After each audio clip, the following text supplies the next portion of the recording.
I'm on the way. Tell her I'm on the way. Tell her I'm on the way. Wait. No. Hello again and welcome to the Vible, episode 19, brought to you by VIBELAND Inc.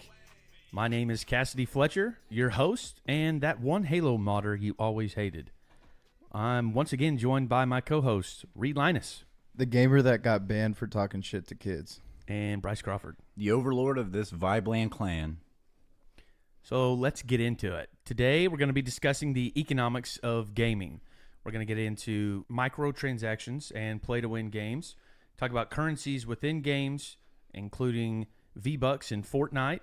We're going to talk about the rise of eSports, and we're going to wrap it up by giving you some solutions, specifically on the digital currency side of things. What the future holds. So gaming is incredibly popular today. Yes, it just seems like everybody is submerging themselves more and more into a virtual world.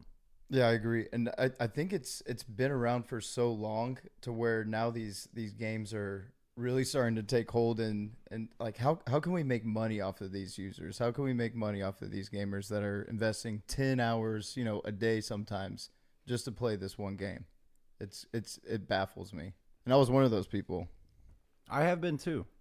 I think that's where we saw the rise of microtransactions. 100%. In-app purchases, right? Like, Man, the ability for me to level up on, say, Candy Crush instantaneously if I spend, 99 cents, as they like to put it, or $1.99 or whatever, you can buy X amount of this, fake currency and level up without having to achieve or accomplish the things that people that don't have money may necessarily be able to accomplish. Can you imagine people having access to see how much they've invested into one game on top of what they've already paid to get that game? I think it would open some eyes when you add it up over the course of a year or 2 years, however long you've been playing that game, and you think, oh, it's only 99 cents here and there. Well, those 99 cents get a lot easier every week that you're still playing that game and you need to level up or you need to do whatever.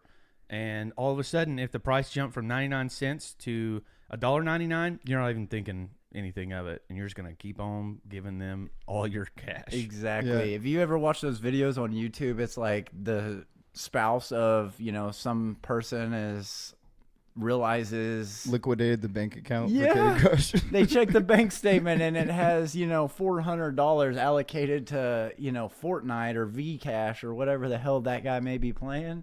And it's caused a lot of, kids and their parents, with their parents' credit card, that's another big one. In order to sign in, you have to have some sort of payment method on iTunes. So unless you have like child locks and stuff like that on your account, then your child is able to use your credit card to buy fake currency, essentially. And speaking of child using parents' credit card, what game had us by the balls, or what game had you guys by the balls to where you were using your mom and dad's credit card to invest into the game? So, like, for example, I know for me, I spent a lot of money in Halo and 2K. Like, NBA 2K was to, get the flashy shoes and, all the packages that they throw in, like the new uniforms. Hell, I spent a lot of money on 2K also, 2K11, 2K12, around that era.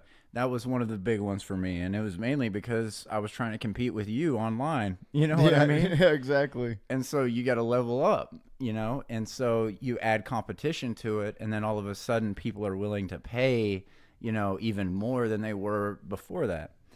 And secondly, I would also say that another one happened to be a game that I played on my iPhone called Deer Hunter, and that game I spent I don't even want to admit amount of money on. I have one of those, and it was one of those massive multiplayer online games on your phone, like a Clash of Clans style game, I think. I've never played Clash of Clans. I don't ever want to because I've seen what happens when I get on these games. It's like a strategy game, though, right? Right. Strategy. There we go. Exactly. And this game in particular that I was playing, and I'm not even going to give out their name because they've taken enough of my money, and so they're not paying me for an ad placement. So I'm not name dropping them at all. But this game, there were certain things you just could not do if you didn't pay.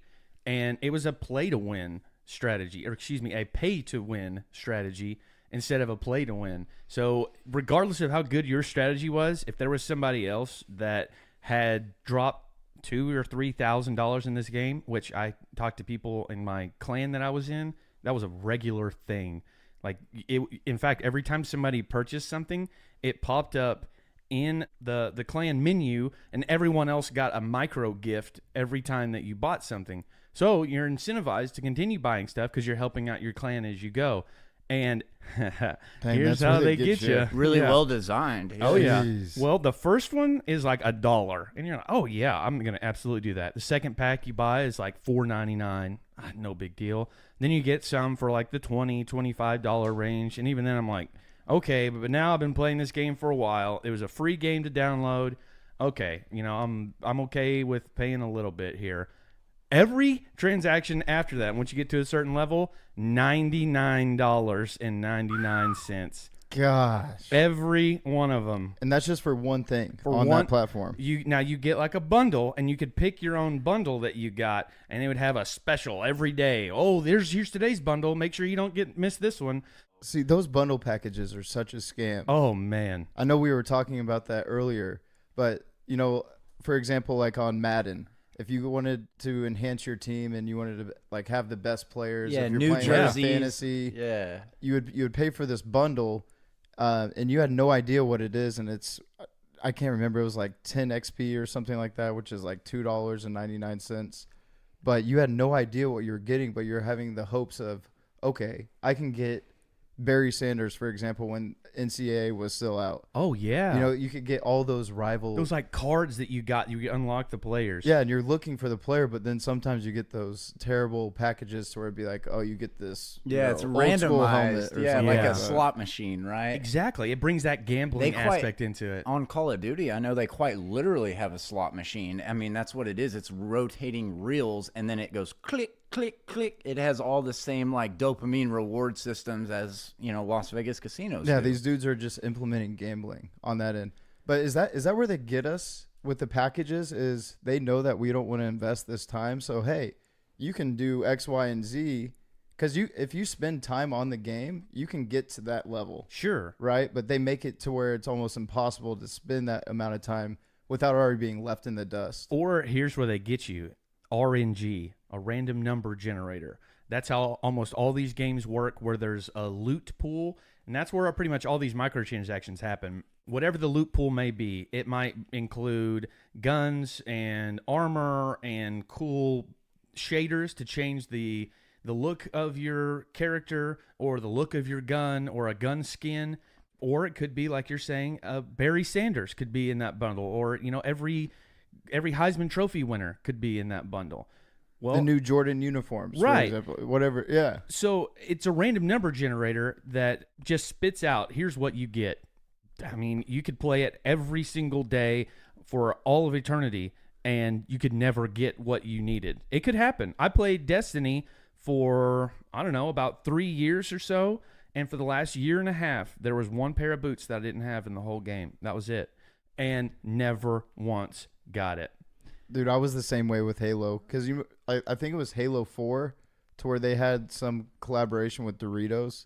You went out and bought the Doritos, and 3. Yeah, the Doritos on the back had the XP. I was that guy. It was Halo 3, and they incentivized you to go out and buy it if you Oh, bought yeah. Doritos and Mountain Dew. And Yeah, if you Mountain Yeah. Dew. and yeah. they Red did Bull has been on overlapping that. markets. I mean, Yeah.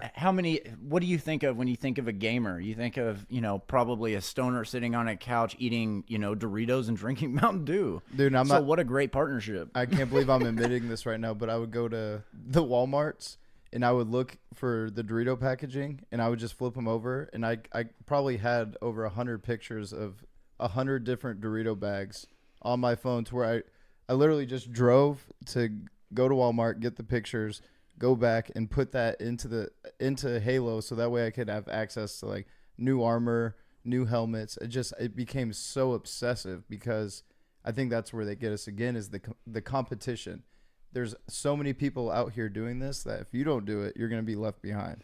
Indeed. And Cassidy, something that you said earlier that really intrigued me was that Fortnite, whenever you buy something, you're also contributing to the betterment of your clan also. Is that correct? Were you referencing Fortnite there? Not necessarily Fortnite. Oh, but okay. There are this particular one was a mobile game that I was playing that every time you bought something, everyone else in your clan got some kind of reward, and it was usually pretty minor and didn't do a whole lot. It was some kind of material, But it helped influence your decision did. just a little bit more. Now you can put the justification off of yourself and onto like, I'm doing this for the betterment of the clan. right? The betterment, yeah, the gonna get betterment of ranked the high. whole. Yeah. Yes, and Just another way to get your money. absolutely. And they promoted those communities so hard. In this game, getting into a good clan was very difficult. You had to spend a certain amount of money to even get a notice by some of these clans. And I just kind of got lucky and attached myself to a couple of people that were spending unreal amounts of money constantly. They started a new clan with a bunch of whales, is what I like to call it. Guys that just had unlimited pockets. Every day I'd log in and I'd have like 15 things from the last time I'd logged in, where that means 15 people had purchased something at $99.99 in the last 24 hours.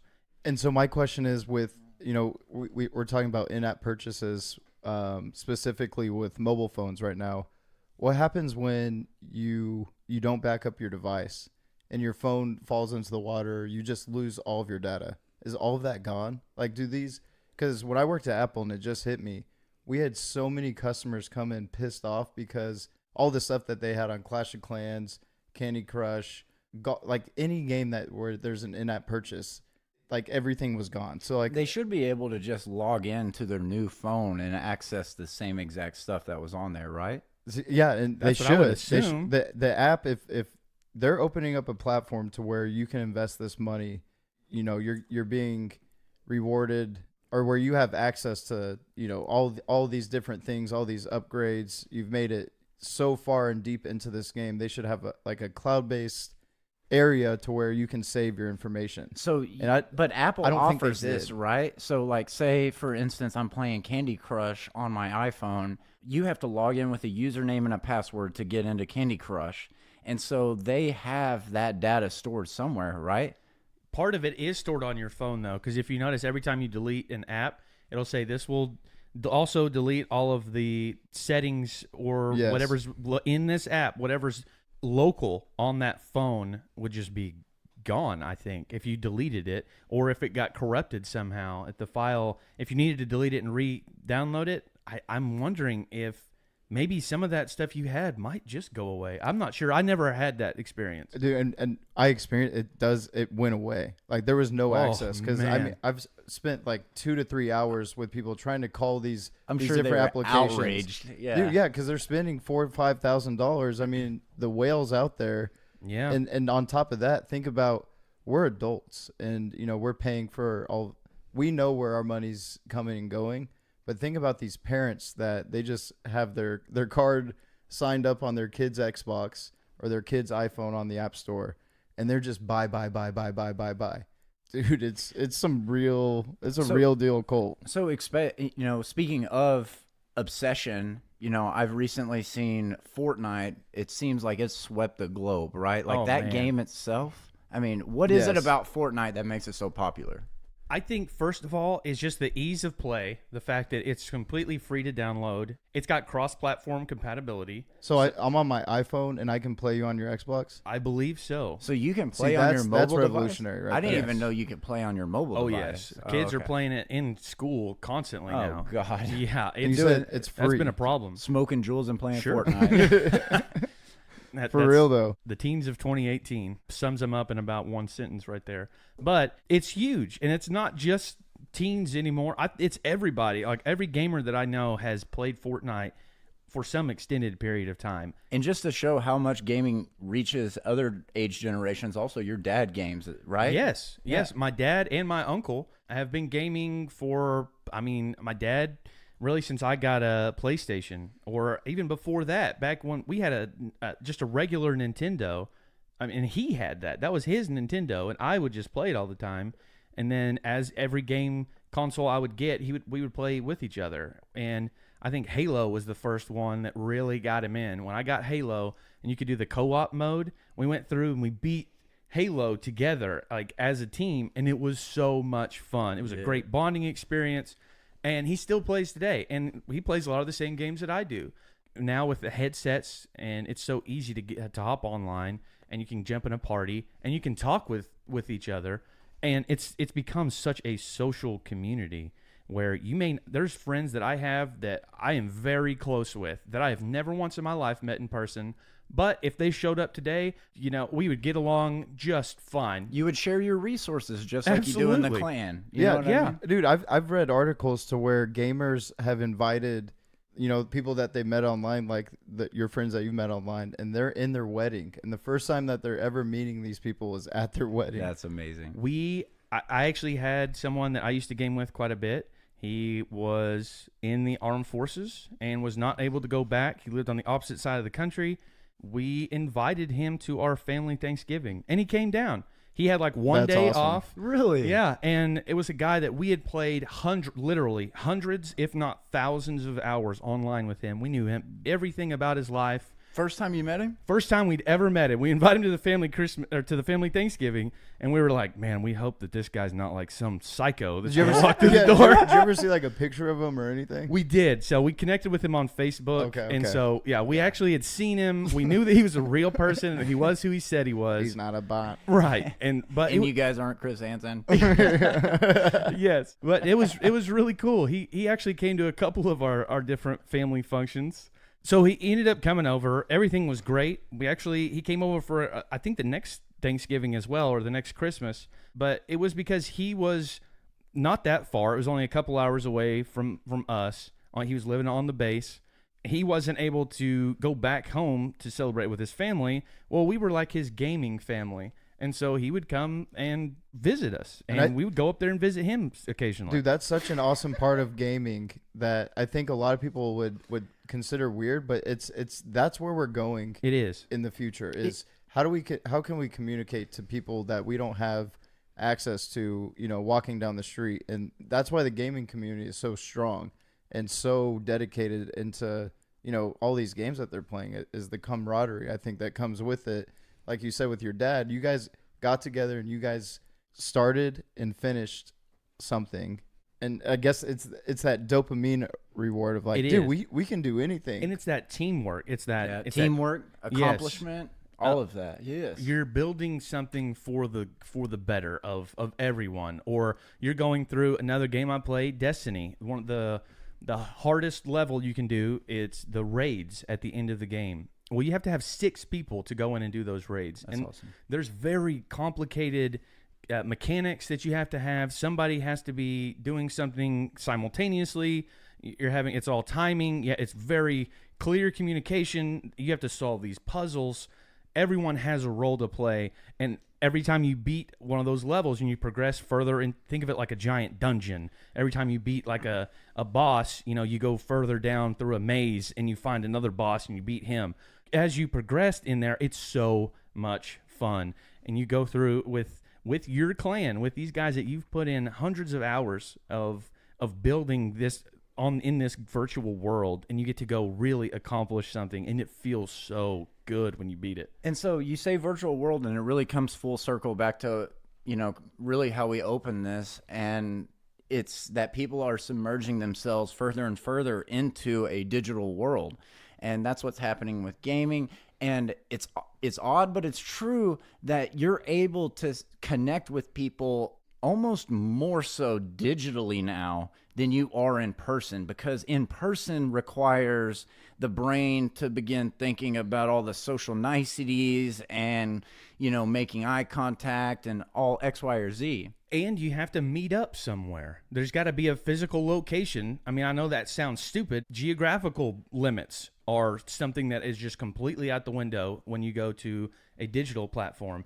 Guys I was playing with were from Dallas, Michigan, a couple guys from Kentucky. I played with another guy from Washington, D.C. that was in our clan. Other guys were from California, and we were all playing the same game at the same time. We just had like a message board that we'd have to communicate because at times we were operating within 2 or 3 different time zones. We had to, sync everything up to try to, okay, if we're going to play at 8 o'clock tonight, what is 8 o'clock? 8 o'clock Central, 8 o'clock Mountain Time. that was the only hurdle we had to overcome, was just setting the time. Everyone already had the place. And so I think you're just removing that extra barrier of, I can just walk into the other room, push one button, I'm online connecting to everyone across the globe. As you see us as a species further and further submerge ourselves into this virtual digital world, you see also the rise of eSports also, which, if I'm not mistaken, was just recently introduced as an Olympic sport. Yeah, can you imagine? Like, try telling your grandparents that, hey, like, yeah, I've been playing, or even your parents, like, I've been playing this game, but I'm going to go to the Olympics, and I'm going to get a gold medal. You know, it's becoming that real. Hopefully, yeah. Finally, that provides some of these gamers, credibility to what they're actually doing. And fortunately, I know we're going to talk about this later when we talk about crypto and blockchain being a solution for being able to monetize the value that you are bringing to the gaming community. But when we're talking about how much value is in esports, the most current valuation, and this is from July of 2018, they estimate that the esports industry in 2018 could be worth as much as $138 billion.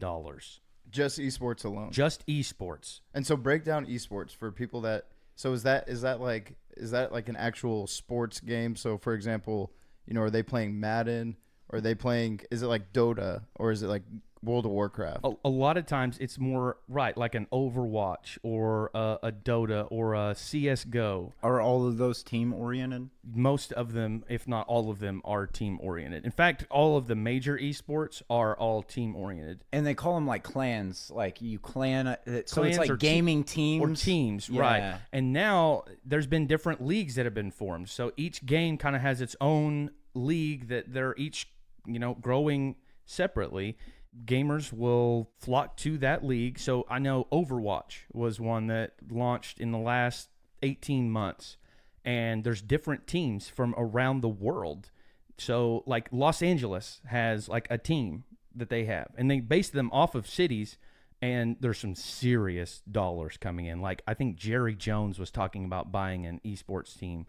I can only imagine. He should host one of the esports, world championships for one of these games. I see in Seoul, South Korea, Japan, China all the time, they're hosting these giant events in these arenas that they pack out to the max just to watch, four guys play four other guys on, Fortnite or whatever the hell, any of these games. So Overwatch is one that I actually played a lot. I followed it. I watched a lot of the streams online. Even if I didn't catch them live, I'd catch the replay on Twitch or on YouTube. Looking at it's just crazy. The teams right now, there's 24 different teams all across the globe, and the most recent champion was the South Korean team. So this is truly a global sport. There are teams all over the world that are playing, and the prize money that started in 2016, the total prize pool was $300,000. Yes, these guys are getting paid. Yeah, they're getting large amounts of money. Is that because like these companies are profiting and maximizing off of, Cassie, for your clan, for example, was that y'all's intention when you guys claned up and invested, hundreds and thousands of hours of time, was to get higher ranking onto the platform? Is that what you would call that? So I would almost separate esports out from just the everyday Joe Schmo gaming. For me, when I played, that was my entertainment. If I wanted any kind of entertainment, really the best way to do it was gaming. But we never intended to get to a certain level where we thought we could go on and make money and make this a career. It was always the entertainment side of me. And that was my approach to esports as well. When it started forming, I would watch it on Twitch, or I'd see highlights on YouTube of it. And the esports like champions, they are at a level that it would be like someone that just played high school baseball walking in and facing Justin Verlander. Exactly. And trying to get a hit off of him. Well, you play them, that's going to be about how it goes. You might get lucky every once in a while and run out an infield single against them, but you're not going to put up 10 runs on them and rock them. They're going to beat you every time. So the levels of that highest gaming are so, it's very difficult to break into it because the competition level is so high. So I think that is a separate ecosystem of people that have decided that they've gotten to a certain skill level in that game that they can now make money off of it, but it's an extremely minuscule percentage of the overall gaming market. Yeah, because these professional gamers, they're breaking down maps to where, you know, they'll print out like a certain area of the map, and they'll break it down to each frame of what can happen on any point in time. And they'll train. Yeah, and that, like, it's so the amount of time that they invest into not only gaming but like studying the structure and layout. Yeah, it's train.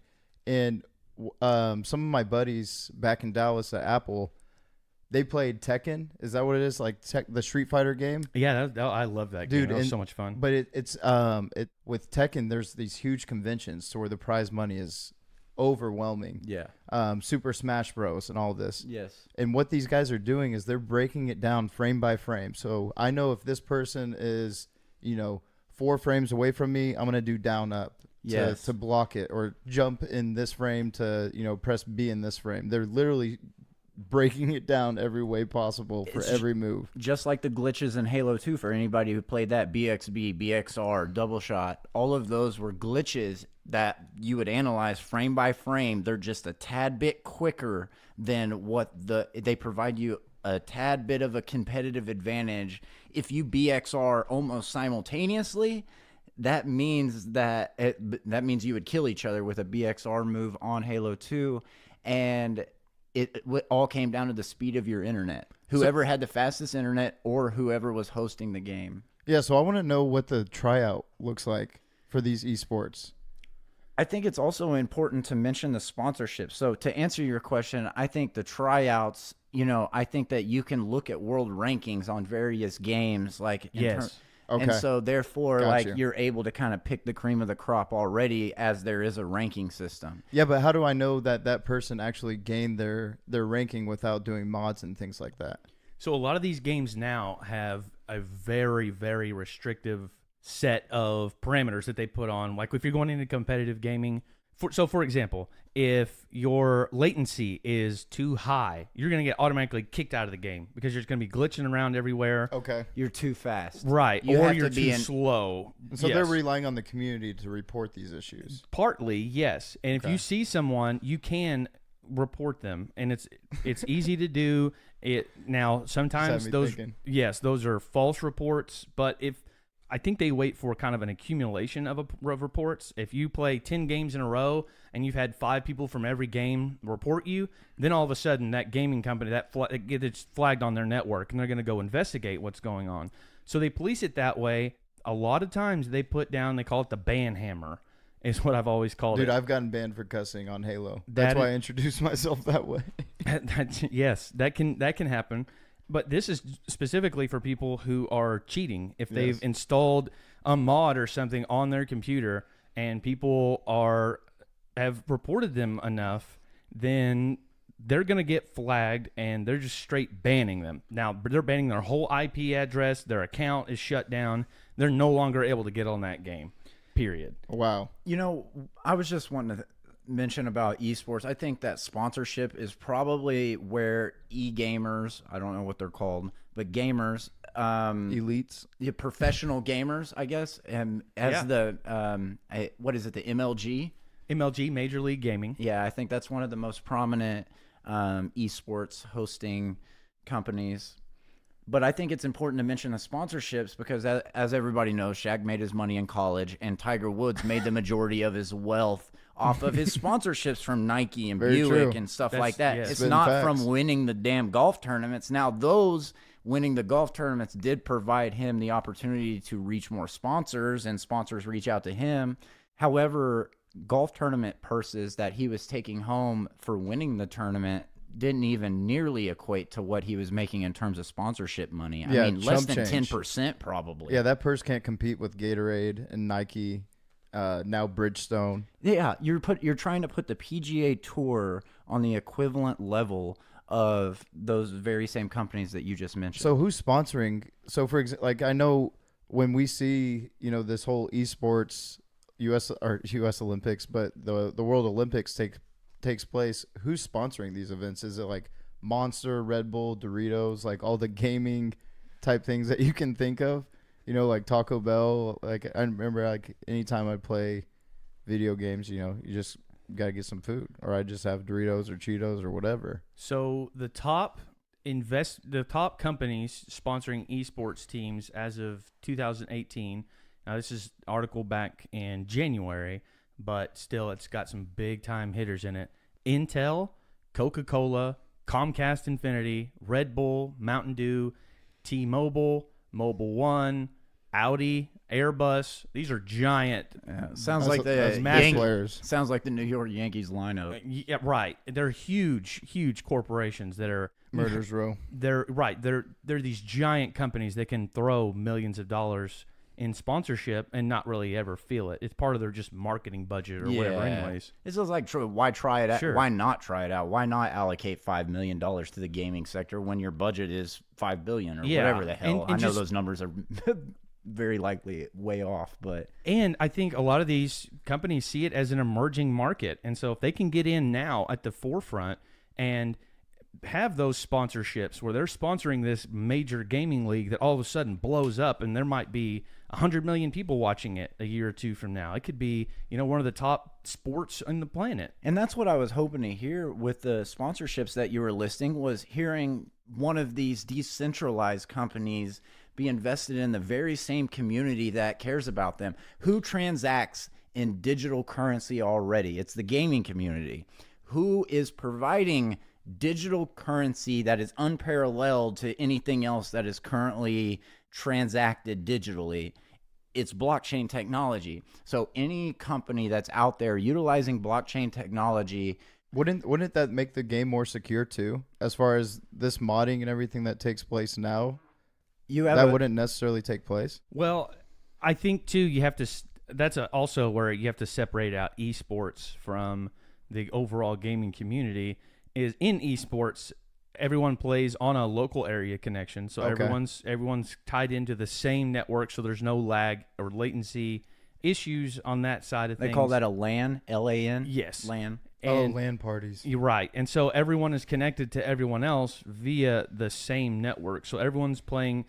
So on these national championships, for example, a lot of times you're going to have to go to a physical location and you're playing back and forth between each other. So one team will be on a stage on one side, one team's going to be on the other side of the stage. They have a bank of computers or monitors in front of them.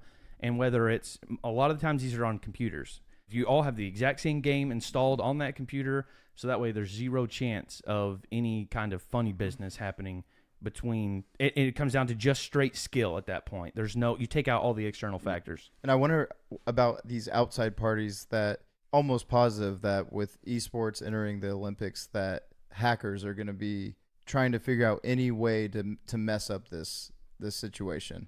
Well, and I think that's where closed networks are the way that they're going to have to do this. Have these computers that are not connected to the overall internet. So they won't have that. Got you. Yes. So they're only connected to each other within this game, or they set up a private server that they're all connecting to. That's I think how most of these are doing it, where that company has they set up a very well secured, whatever security they want to put on it.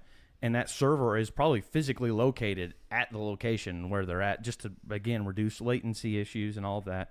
And you're all directly plugged into it, and it's not connected to the overall internet. And so you'd have to walk up and physically, put a thumb drive into the server to hack it at that point. Got you. Real Mr. Robot shit. Right. And we're talking about blockchain and how prevalent it is with drones. And I know drone racing is a huge thing. Is that also going to be with esports? Do we know? Has that released yet? That's a huge, because that's wireless. That seems like something that could potentially be an esport in the future, for sure. Drone racing, in the sense that you're describing it, is still in this reality, whereas gaming is in a virtual reality. So Very I true. think that they're very separate.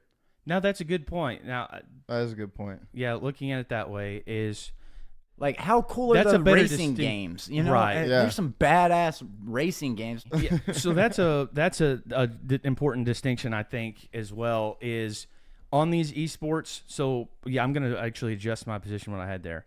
Esports, what I would consider esports, and I think what the market considers it, is if everything is 100% on the digital space, to where everything you're doing, the only external factors are your input as a controller, as that player of the character within that game. So anything like a drone racing or anything else that might use technology but have a physical Because I know like those remote component. those remote control cars that you can get up to like 70 miles an hour. Yes, That's like another big thing within like that particular. That's what I community. like. And I That'd would and I would separate that out as well, along with like Augmented- drone racing. Gotcha. It's I agree augmented now. I reality see versus virtual. I mean, and augmented reality plays a big role in the adoption of virtual reality as it, slowly eases you into the fact of, hey, you no longer have to really perceive of this reality. We can digitize a whole nother reality for you. So how do we flip the game upside down on its head? And everyone that's investing to get better and better, they're investing hundreds of hours into these games. So let's take just a small step back and talk about where like currencies within games right now, like what you can Yeah. actually do with them. So we talked about V-Bucks a little bit in Fortnite. The cult. Yes, the fact that V-Bucks were the #1 thing asked for Christmas this year. And I don't know if Fortnite is on the Microsoft Xbox, I'm assuming. And It's on if a lot every- of platforms. So all if that's platforms. the case, then before you buy V-Bucks, I'm assuming that you have to buy Microsoft points. Say you're transacting from your credit card and you're on your Xbox only. I'm assuming that they allow you, or they most likely, one of the most popular ways to transfer or to exchange that would be to Microsoft US dollars, to Microsoft points, to Vcash or V-Bucks or whatever they call them. Yeah, or XP or whatever they called it in like 2K or Right. So they can. One thing that they've started doing a little bit more of on the Microsoft, for example, side of things, is they're now having it in. They're listing it in their store along with like the game itself. Add-ons to the game is what they call it. So you can go in and now physically purchase your V-Bucks